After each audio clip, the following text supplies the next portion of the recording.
Great, great. Okay. Oh, so we've got a couple of attendees as well. This is super. Wonderful. Okay, so here we are at our Community Advisory Committee virtual meeting. Tonight is November 5th, 2020. First of all, I want to thank all of you advisory committee members for joining us this evening. And thank you to the attendees that are viewing the meeting as well. Because we haven't been together in over a year, I thought we'd just maybe have each of the panelists just say your name and just a sentence or so about what brought you to the Community Advisory Committee. So I'll start real quick. I'm Bridget Shearer, Parks and Rec Director, and have been leading the effort for the city to come up with a conceptual design for a new community center at our Barrett Community Center site. So I'm just going to pick the next person to go around. So Rich, you're next. Oh, I'm Rich Bortoli. I have lived in Belmont a long time, and I've been interested in what goes on in Belmont. So I thought this was a good committee to be invited to. And I've enjoyed working with the people on the committee and the contractors. Thank you. Chuck. Try me. Hey, there you are, Judy. We hear you. This is a test. Judy, it's working. Judy, it's working. We're going around now to introduce. So hold on, I'll call your name in just a moment. Okay. Chuck, go ahead. Hi, everybody. I'm Chuck Cotton. I'm a Park and Recs Commissioner and a 25-year resident of Belmont, and have a great interest in seeing us move forward a great plan for the Barrett Community Center. And that's about it. Thank you. John. Good evening. I'm John Violet, about a 50-year resident, and have known the Barrett site since probably 1983 when I got involved with the school district and school closure consolidation, and got involved with that, and then have been involved in other things, including most recently as the city treasurer. Thank you. Greg. You're muted. Greg, you're on mute.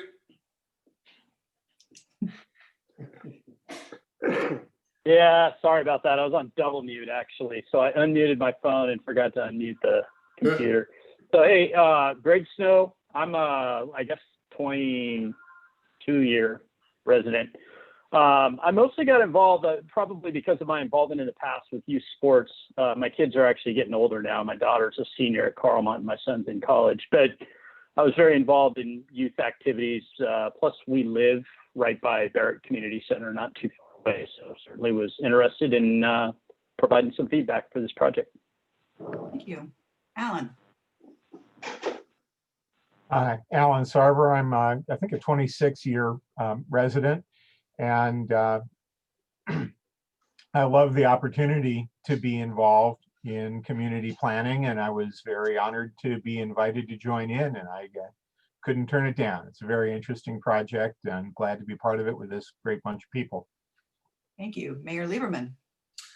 Warren Lieberman, City Council, also, I guess, about to be outgoing mayor. But when I first ran for City Council, the two things that were important to me were health and safety, which is why I got involved with the fire department, and the other one was quality of life. And so Park and Recs, youth sports, community center is the other half of why I'm even on City Council. Wonderful. Thank you. Kathleen.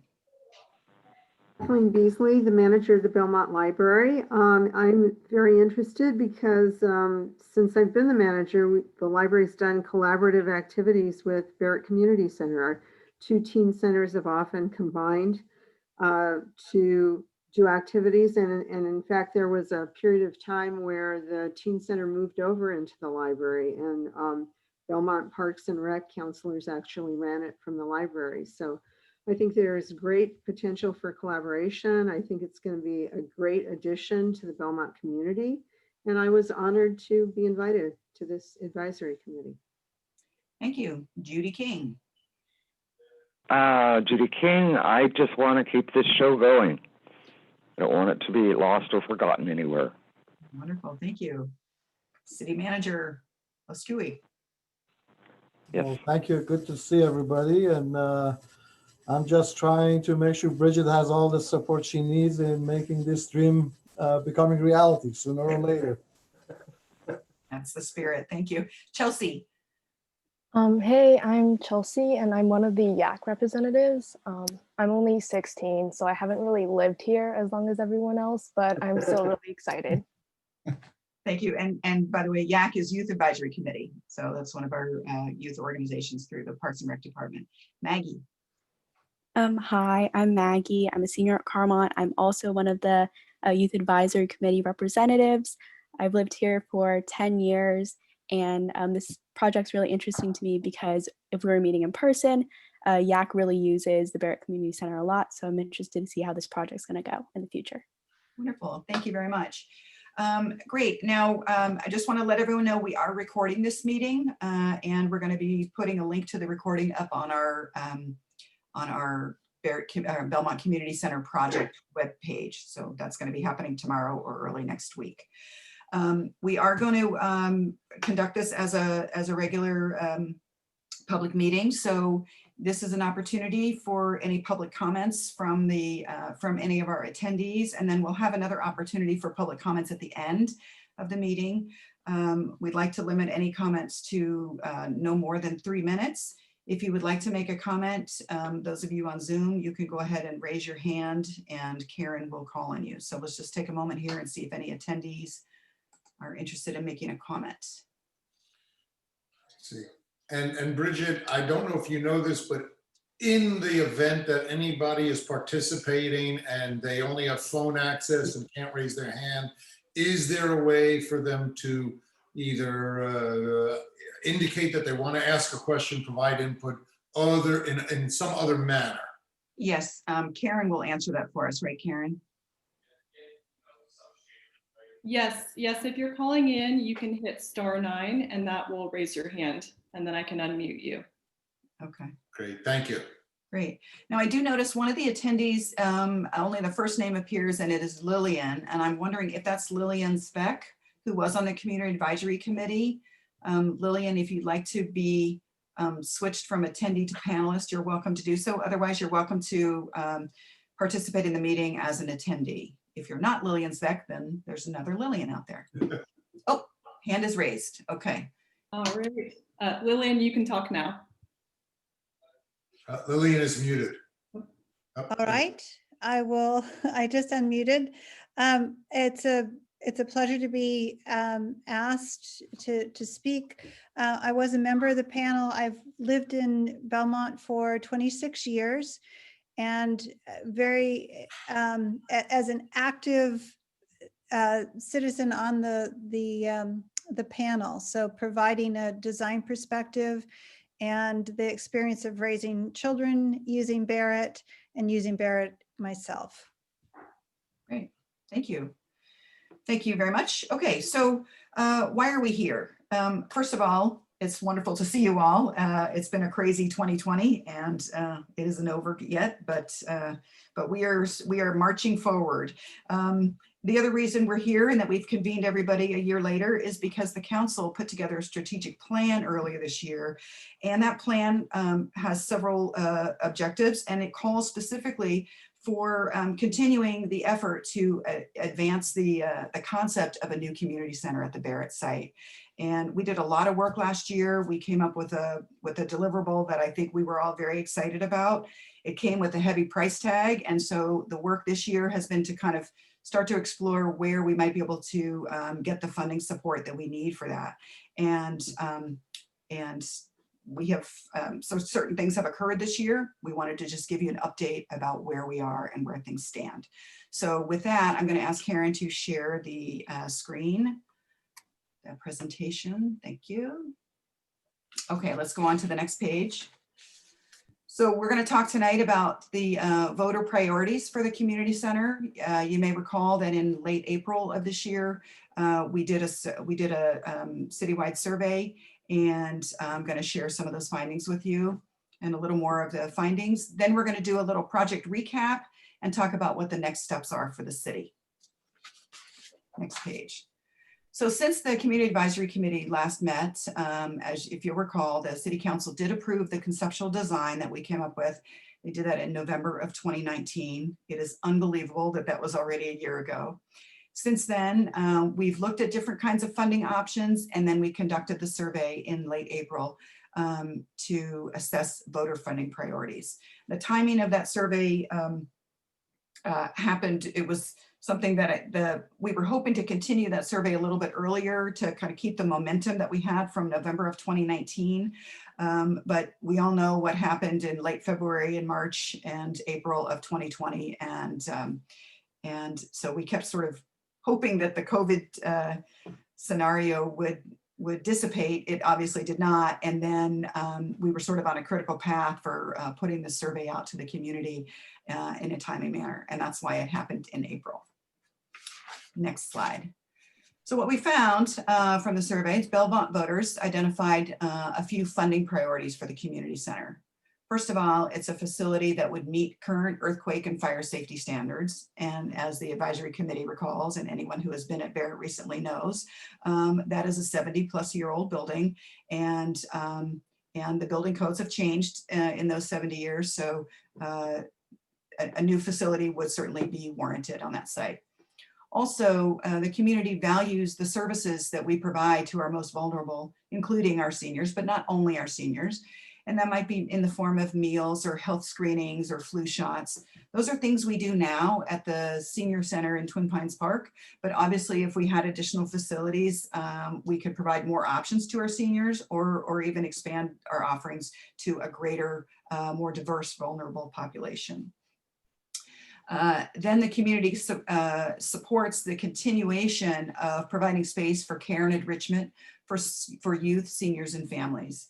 As Kathleen mentioned earlier, she particularly values our current community center because of what we provide for youth and specifically teens. We don't provide a lot for seniors and families at Barrett right now, but again, that's the kind of thing with a new facility, that more flexible facility, we could also expand those offerings. And then finally, a space that could be used as an emergency shelter. We do have in Twin Pines, we have the Senior and Community Center that is an official Red Cross emergency shelter, but it would be nice to have something that's a little more centrally located in Belmont. Might be a little easier for folks to access on foot, and might have some new technologies or again, flexible spaces and a little more elbow room to provide a more comprehensive shelter.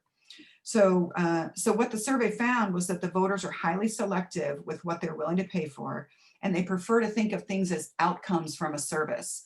So they want, an emergency shelter or the benefit of enrichment, and not so much about exactly what that enrichment looks like. And I'll show you a little more about that in a moment. So these 4 bullet points, you're going to hear them again and again. These are going to drive the communications and the messaging that we're going to do to bring to the community in the coming months. So these will start to sound very familiar to you. Let's go to the next page.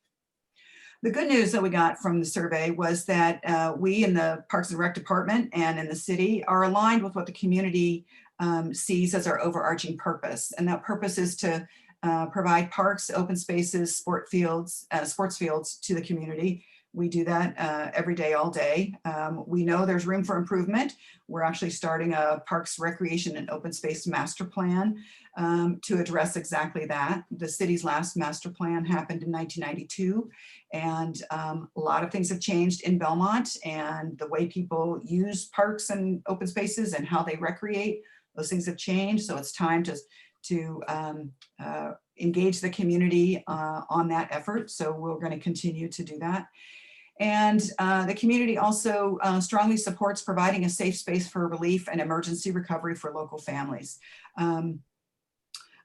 I don't know if this scored as high, so highly, again, because of where we were in April of this year. But frankly, think about what Belmont has withstood just this year and last year together. We've had a power shutoff event, we've had heat events, we've had fire in our own town, and we have a pandemic that we are still burdened with now. So the need for relief and the need for a sense for a place to go and a place to to convene really resonated with the community.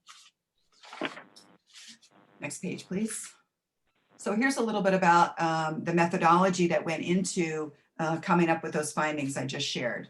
So we worked with Godby Research to execute the survey. There was data collection that was done through several channels: landline, cell phone, a text message that then had a link to an online survey, or an email that went to an online survey.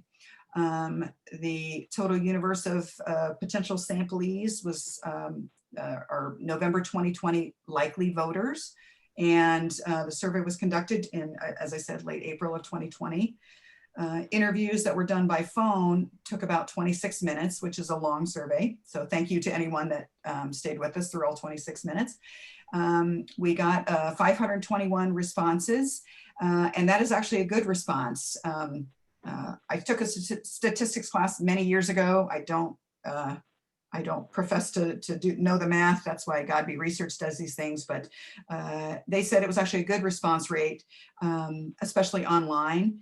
And they found that that was typically the case in the early weeks of COVID. Maybe people are a little more fatigued by that now, but back then people were responding to surveys.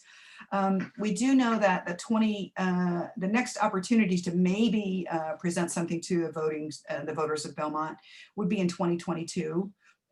We know that election might look and feel very different than the one that we are still undergoing right now. So while this information that we've gotten from 2020 is helpful, it does not necessarily dictate how things are going to go in 2022, but it's still useful information. Next page, please. So again, the survey asked a lot of questions, and asked the questions and asked people to rank how much they supported or didn't support certain things. And those questions were randomized, so we didn't get question fatigue in the survey. And what you'll see is the items that are shown on this screen as tier 1. Those are the 2 things that I mentioned that, that the community supports. Again, maintaining our parks, open spaces, and sports fields, and providing a safe sort of a resource and recovery center for people. Those things scored highly. Those are things, again, you're going to hear reinforced in the messaging that we bring forth to the community as we continue to advance the idea of a community center.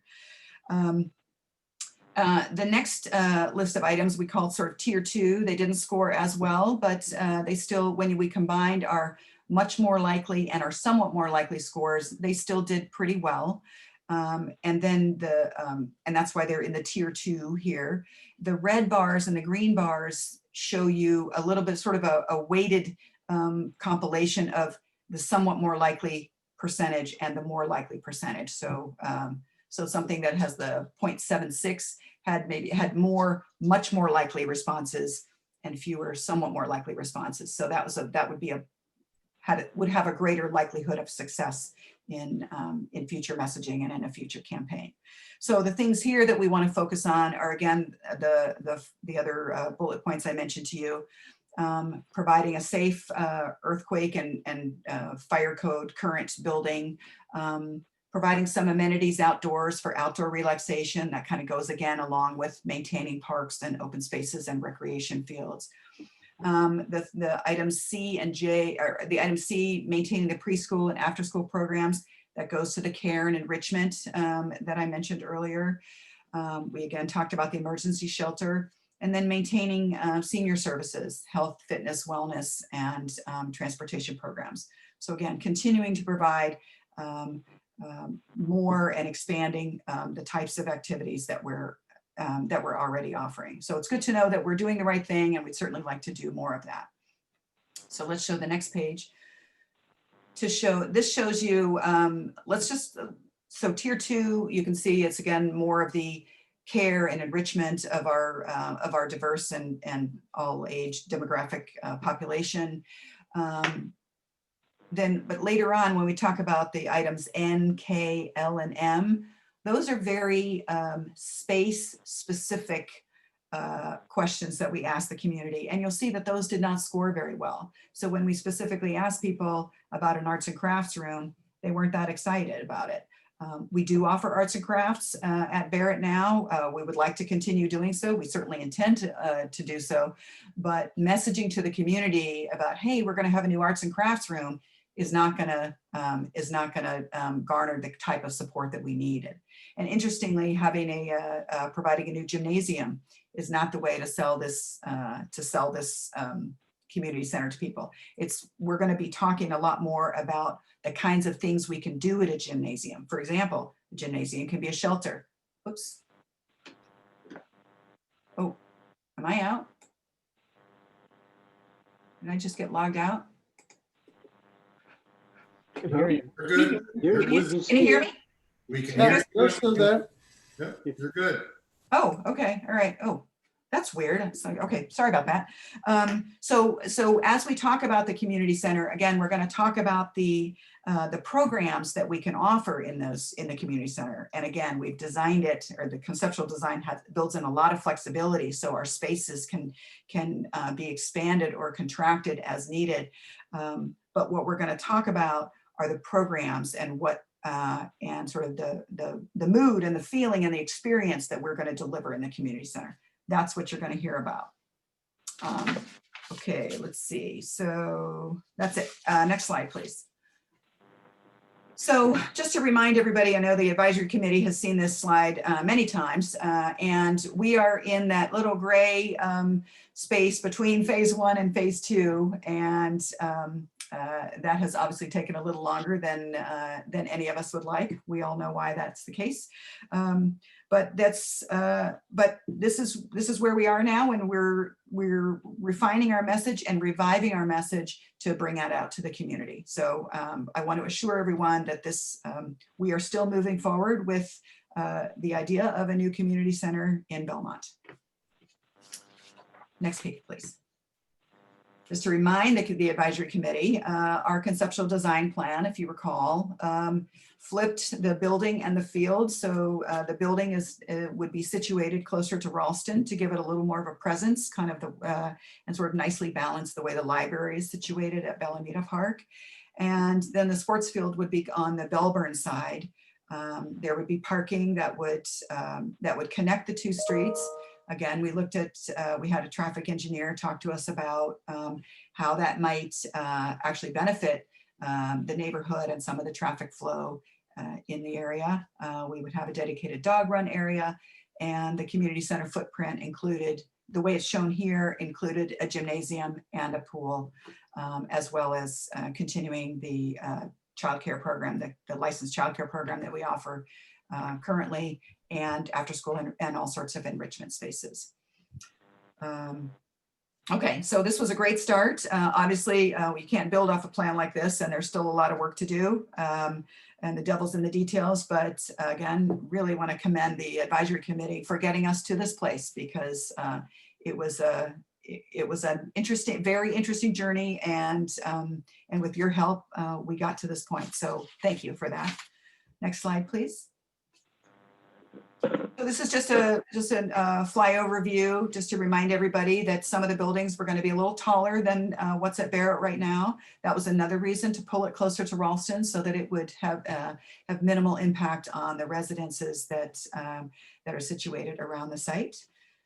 Next slide, please. This is the view from Ralston Avenue. Again, effort was made to keep all the trees that are currently situated just behind the chain link fence at the Barrett site, and providing a nicer, safer entrance into the Barrett facility. Next slide, please. This would be the view from the Belburn side. Again, the building is far away, so it wouldn't impede any of the views that some of those residents might have. And the conceptual plan talked about a lot of opportunities for informal gathering in this outdoor space, and as well as another athletic, or replacing the current field with a dedicated athletic field. Next slide. So this brings us to where we need to find the money, and one place that may be able to provide us some funds is the Prop 68 State Park Program. If you recall, in California, Prop 68 passed in 2018. And since then, there have been several rounds of grant applications and awards. The final round of funding is open now. Applications are due. They were originally going to be due in December. We've now been granted an extension to March of 2021. And it's a competitive grant program. The maximum award is $8.5 million. And all the construction and all the grant dollars have to be used, and the project for which they are used has to be completed by March of 2025.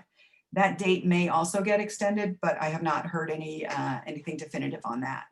So never one to not try to pursue money where I can. I worked with our Group 4 architects and Afshin to look at how could we potentially use and completely use and make available to the community $8.5 million worth of work on the Barrett site.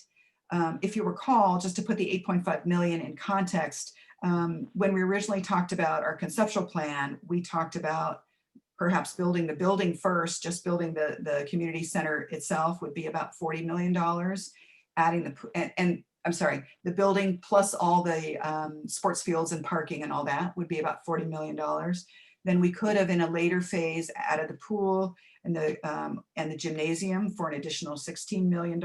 Or if we had enough funds right up front and we could build everything all at once, it would be, we get some economies there, and we could build everything for $58 million. That's in December 2019 dollars. So obviously those amounts are going to increase. So what can we do for $8.5 million? Well, we could essentially do everything but the building, the gym, and the pool. And so what that would entail would be to demolish the existing building, in its place, put the sports field, put a multi-purpose sports court, playgrounds and splash pad, community garden, dog run, and put in the parking.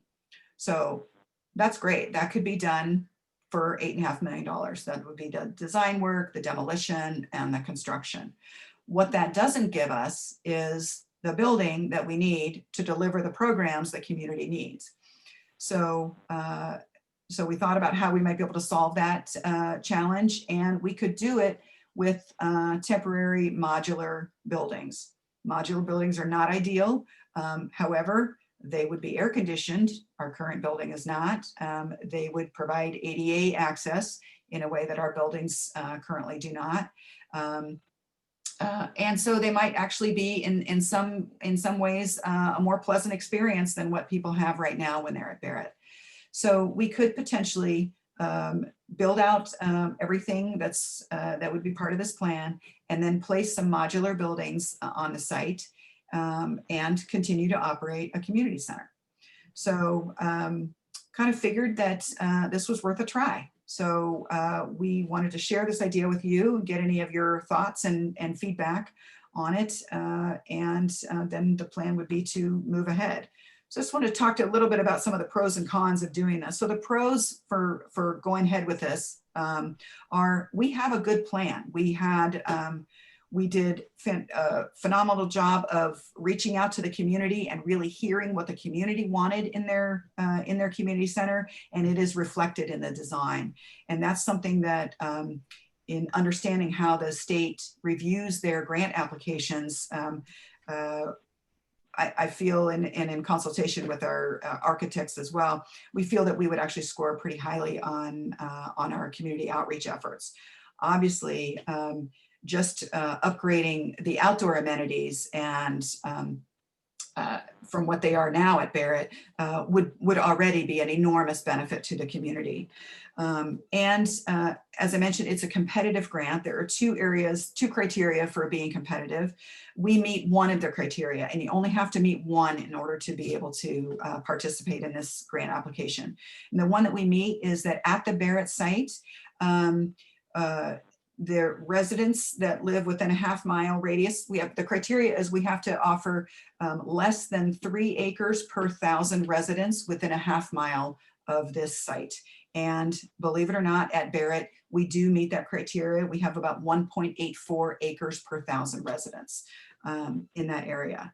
The area where we're not competitive, and so this would be a con for our application, is the other criteria for being extremely competitive would be to have a low median household income.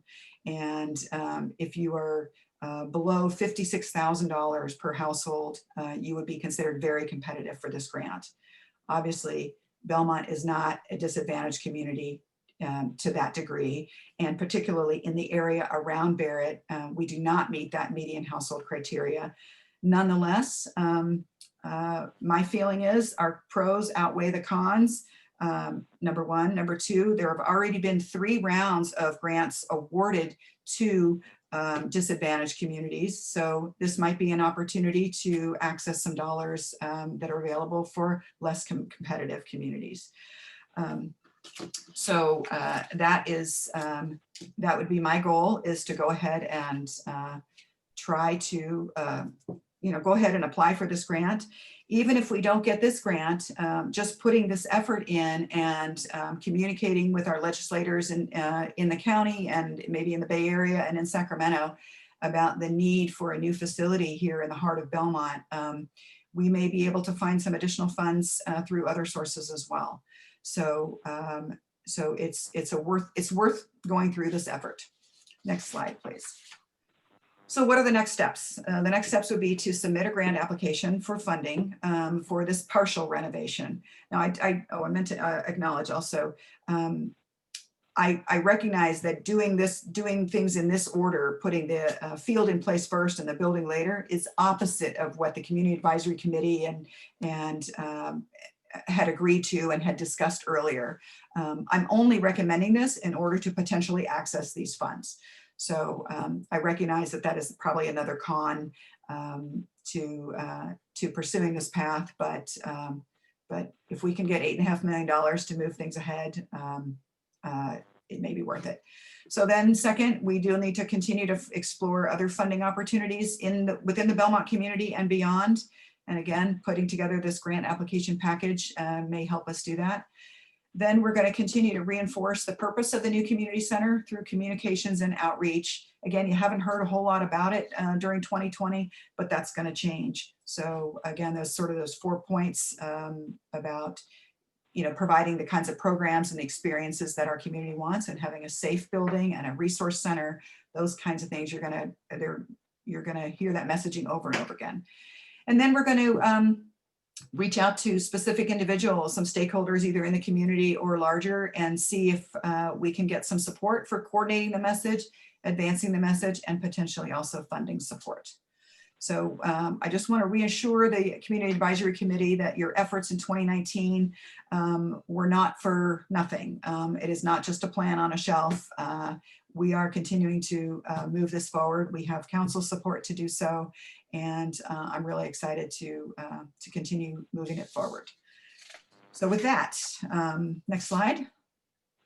I sincerely thank all of you for your time this evening and for all of 2019. And so now let's see if our panelists have any questions or comments. So panelists, if you just want to raise your hand, and then we'll go on in. Rich Bortoli.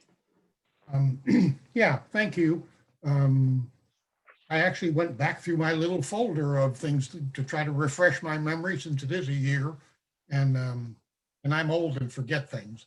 So, but some of the survey things showing how low ranked the fitness center, arts and crafts, and the gymnasium. I know you talked about the gymnasium would be a great spot for the a shelter for emergencies and so forth, but is there any thought that we don't want to do this, put those things in? Obviously it gets the cost down a little bit, but not enough that all of a sudden we have enough money to do it all. So, I mean, that's something maybe to consider, probably not without another survey of the public.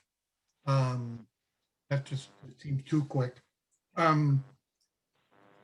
And what I'm wondering about is, I guess we could, if we decide to go ahead and just do the fields, we could keep the fields where they are at the moment while we destroy the building and then put the new field there so that the sports groups don't lose any time on field. So that would be helpful, I think. The other thought I had is, and obviously it depends on how many, but what the cost of modular buildings would be, and where does that money come from? Out of this project, I would presume. I don't think the city has enough in its budget to be renting a boatload of modular buildings. Right. So that's a good question. We've looked into that a little bit. We haven't determined yet how many buildings we would need or anything like that, but there are opportunities to either rent or purchase the modular buildings. Sometimes you can purchase used ones because other cities go through similar projects and need temporary buildings at different times. The grant monies, the $8.5 million, cannot go towards something like a temporary building. The grant monies can only go towards the amenities that will be in place and be usable for 30 years. So the city would have to seek funding for the modulars. Okay. So that's a good question. Okay. Anyone else? Hey, Great. Bridget, I'm just thinking about funding wise. So this will probably be something, maybe I'll shoot a couple of emails out and see where I can get with that to try and get things plugged away. But there are some field funds available within the various youth sports organizations that can be tapped into that can probably help. I don't, if we don't get this grant, I don't necessarily think that they're going to come up with 8.5 million, but there's some. So let me give an example. U.S. Soccer has a really good fund. The problem with that one is it's very similar to the cons that you were talking about earlier, where I think it has a lot to do with the demographics and things of that nature. So, for example, Rich Mayfield is a new field in East Palo Alto that U.S. Soccer mostly funded. But I think East Palo Alto also had some benefits to getting that funding. But for example, Belmont United is a member of the Redwood League, who each of the member clubs, all of which are in, similar demographical cities as Belmont, they've all been contributing for decades into this, and they do provide funding. So for example, the Cunha Fields in Half Moon Bay were partially paid for by the Redwood League.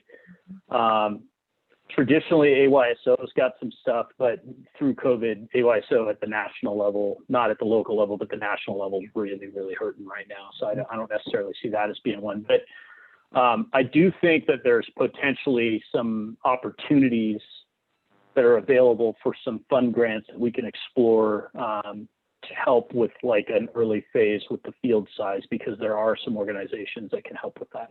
Great. Thank you. That's perfect. Thanks, Greg. Alan? Alan, can you hear me? I think I'm really glad to hear that this kind of progress has been made on looking into funding.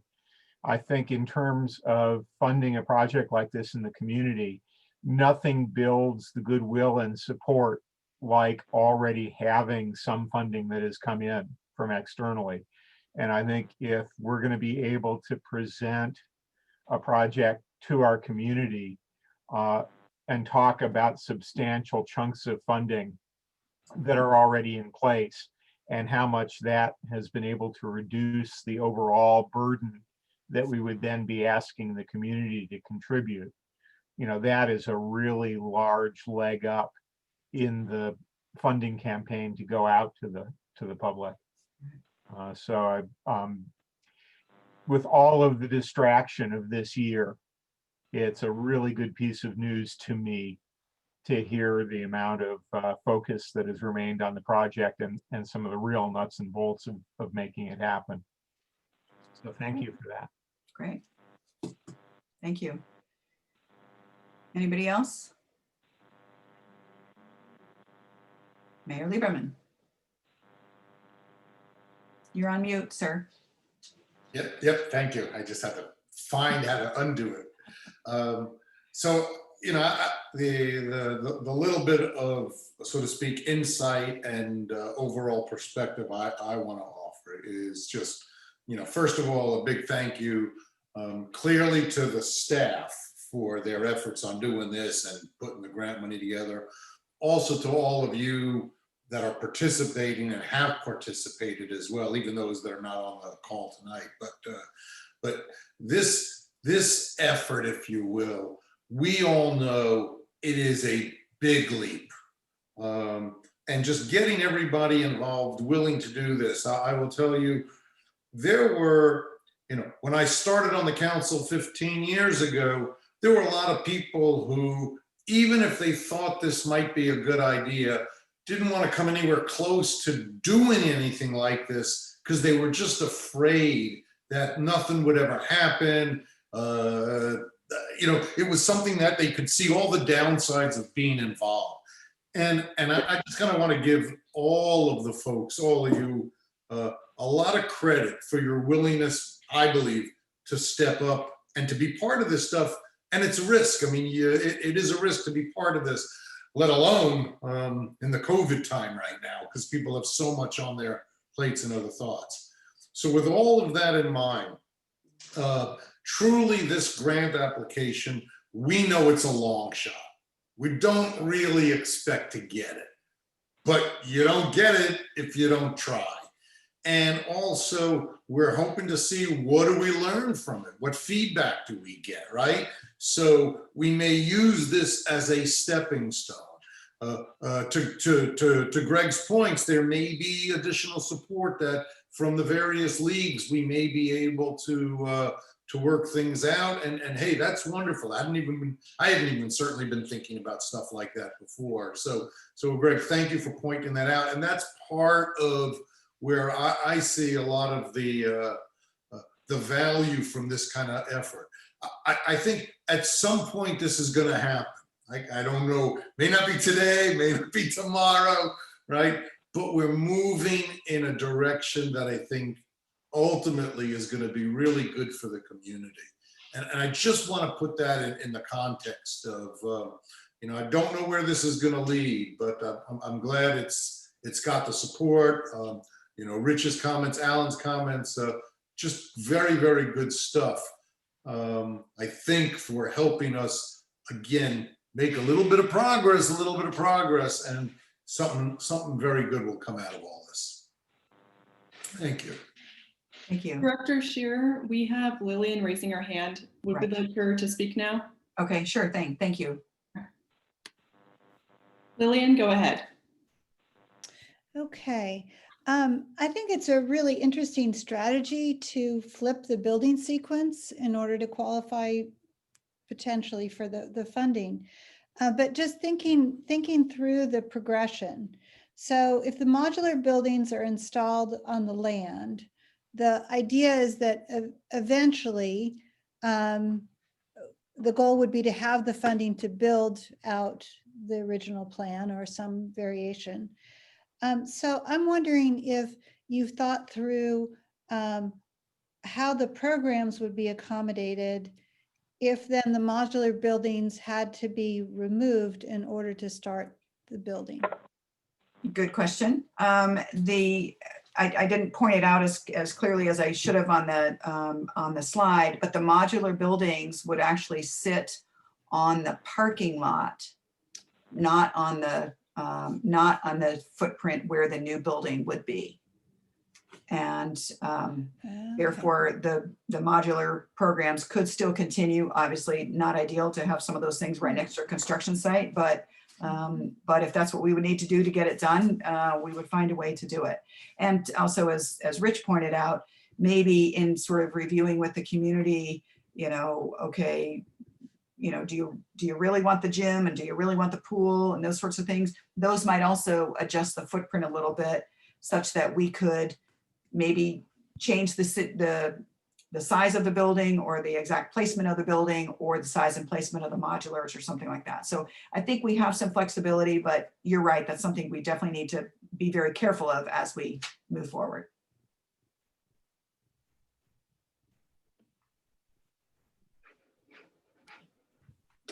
John? Yeah, first, obviously, my compliments to you, Bridget, and the staff and the work that has been done to get us where we are, and particularly in this difficult time. And I appreciate the update and knowing, obviously the work that you're doing to go for the grant. Keep our fingers crossed, but maybe it does and maybe it doesn't. So I guess really then my question to you with all this going on and is what are the next steps for the committee? I mean, this is great to receive this update, obviously, particularly in this time and keeping informed, but what's next? Is there a next step for the committee? Right. So thank you. Actually, the committee actually completed its charter last November. And so this was just a, kind of a, I don't know if I want to say, a courtesy update and informational update and to get your feedback. But right now, until we know exactly how we're going to move forward, there's really nothing that we are asking of the advisory committee now, except as you have conversations and cocktail parties and Thanksgiving table Zoom dinners or in person, feel free to start to reinforce those messaging points that we talked about the importance of the community center. Thank you. So until we have a little more direction, I would say there's nothing that we need from you. We're so grateful for the time and effort that you've put in thus far. Thank you. And John, if I might also add, we're going to need champions for the project to really advance. So as we kind of complete our due diligence in moving the different pieces forward, we're going to be looking to community support, and part of that is going to be having champions within the community that want to see this project to fruition. And I think to Mayor Lieberman's point, I haven't been involved with any major construction project of this nature that didn't take a lot of stepstone effort to get it to a point where you can ultimately see the dream come true for the community. Whether that's the turfing of the sports complex and, how long did that take us to finally realize that effort, the senior center itself back in the 90s and how that came to fruition. So a lot of the major infrastructure projects take a lot of community support, a lot of goodwill and champions within the community that want to see those things come to fruition. And we're going to have to really rely on you and the network of folks in the community to champion this. And as we kind of put our effort and our strategy and our thinking caps on, we're going to be bouncing things off of, if not the larger group, but definitely a smaller group of folks that can help us move these goalposts forward for us. I understand, and I think one of the reason I was asking this is I realized this has been a crazy year. We're trying to wrap up a 2020 election. God help us thinking about a 2022 election. But reality is we don't know when we're coming out of this, and the 2022 election is going to be here in the blink of an eye. So that's why I was asking. Yeah. We really don't know our timeline yet going forward. Got it. You're right. Right. Judy, I want to check in with you since I can't see any hand raised or anything. Do you have any questions or comments? Pick up my phone. No, I totally agree for the grant hold on. The grant application request. And the sooner the better, of course. No, I think you guys are doing a fabulous go forward job right now. Very proud of you. Thank you. Thank you. All right. How about any of our attendees? Are there any public comments from our attendees? No one's raising their hand, Bridget. Raising their hand. Never mind. Sorry, there is a hand raised. It's a phone number ending in 489. You can speak now.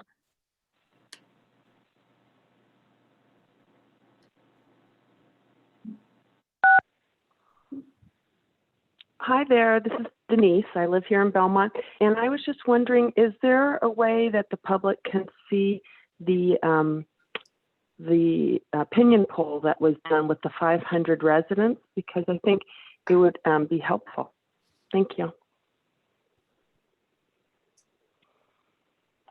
Okay. Thank you, Denise. And no one else has their hand raised. All right. Okay. Well, folks, if we don't have any other questions or comments, then we can wrap up this meeting. Anybody else? Last call? I just wanted to congratulate you, Bridget. I think you're doing a fantastic job and keep up the forward momentum. Thank you. Thank you, Kathleen. Thank you, everybody. Well, we're all a team here, so I appreciate everybody's time tonight, especially with so much going on in the world and everything. Thank you. Thank you for joining me on this effort. It's been great, and I really have appreciated your time and dedication to it. Thank you. We'll keep the conversation going. Absolutely. All right. With that, thank you all very much. Appreciate your time this evening. Good night. Stay safe, Good everybody. night, all. Bye. Good night, all. Bye, everybody. Bye-bye.